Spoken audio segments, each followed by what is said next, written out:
Hello, hello. Tingnan nyo guys, tong mga NPA na to. Talaga naman itong mga congressman na to, oh. Sabi nila guys, desperado daw si VP Sara, kaya inendorso si Amy at saka si Villar. No? Desperado daw dahil takot daw na ma-impeach sa gagawing impeachment trial. Grabe talaga. Si VP Sara pa naging desperado. Sila nga yung nagpatulong kay VP Sara. Binabaliktad talaga nila lahat, no? Kasi alam talaga nilang alam naman talaga natin na puro talaga sila mga bayaran, 'di ba? Kaya guys, panoorin niyo 'to at talagang naku, Tingin ko ang mga ini-endorse niya, yun yung mga tiyak siya na hindi siya iko-convict at kasama diyan yung dalawang tumatakbo ngayon for senator.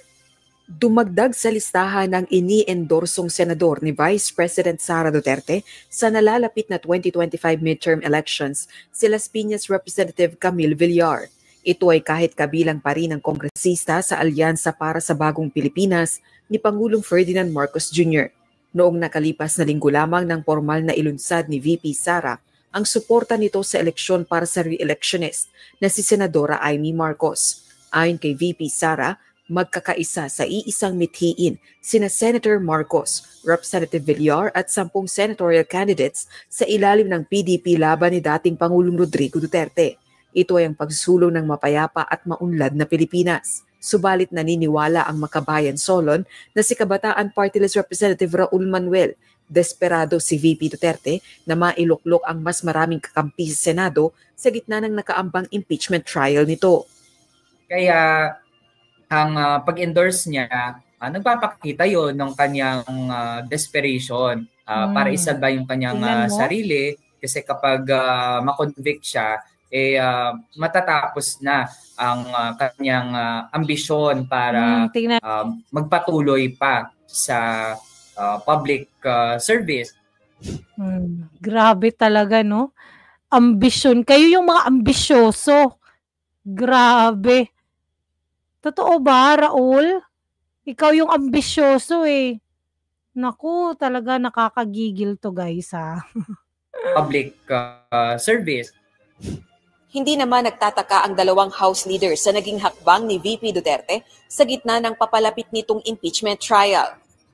Ito rin, no? Ito rin mga congressman na to na sobrang mga kurakot at mga grabe talaga. Kung sabi pa ni Sas Rogando, sasot kung sa Amerika to nangyayari yung mga korupsyon nila guys. Kasi sila mismo mga congressmen, meron silang mga sariling company ng mga construction companies na talagang sila yung parang tumatanggap ng mga projects nila na sila mismo yung nagpasa sa kongreso. Di ba? Wow na wow. Kung sa Amerika pa daw yan nangyari, naku, wala na.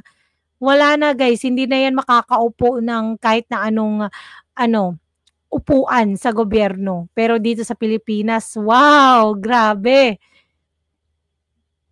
Sir First District Representative at House Assistant Majority Leader Sia Alonto Adyong, iginagalang niya ang karapatan ni VP Sara na i-endorso ang mga kandidatong nais nitong suportahan. Ngunit questionable para sa kanya ang timing at implikasyon nito sa gitna ng napipintong impeachment trial ng Vice Presidente. Para naman kay mahirap naman kayo lang pala yung marunong dumiskarte. Hindi ba pwedeng dumiskarte si VP Sara dahil pinagkakaisahan nyo siya? Nako, pag talaga si VP Sara nanalo, lagot talaga kayong lahat. House Deputy Majority Leader, La Union 1st District Representative Paulo Ortega, natural lang na naghahanap na umano ng kakampi si VP Sara para sa nalalapit na Senate impeachment trial. Definitely yun ang political strategy nila. Ang nakikita ko lang dito, pag nanalo yung mga inendorso, parang ini-influensyahan nila yung mga senator judges, which is yun naman po ay taliwas po dapat sa tamang gagawin. Dagdag. Ito din si Paulo Ortega, sabi ng mga tao sa distrito niya, wala daw tong nagawa. Puro lang kuda daw to, wala daw tong nagawa. Nabasa ko lang sa comments guys, grabe. Dagdag pa nito, Malinaw na ang endorsements ni VP Sara sa panahong ito ay tungkol sa political survival. Rosalie Cruz, UNTV News and Rescue. Talaga naman, no, pinipigilan talaga nilang lahat. Talagang ginagawa talaga nila lahat ng paninira kay VP Sara, no? Sinisiraan guys yung napakataas na trust ratings, di ba? Sila yung bumababa yung mga ratings. Tingnan mo yan si Marcos, si Romualdez, lalong-lalo na yan si Cheese Escudero. Nako, wala na guys, hindi na ang mga tao hindi na naniniwala sa kanila kasi ano ba namang ginagawa nila? Tingnan mo, yung pinakontempt na sino ba yung si Lacanilaw? Pinalaya ka agad, grabe, 'di ba? Oh. Tapos ngayon pinatawag ulit, wala na. Nagawa na nila Kanilaw lahat ng dapat niyang gawin, oh, 'di ba? Yun, yung mga palakad ng administrasyon ngayon, grabe. 'Di ba? Pero kung sa normal na tao 'yun, wala na. Wala na. Kawawa ka. Kaya guys, anong masasabi nyo? Don't forget to like and subscribe to my channel. Bye!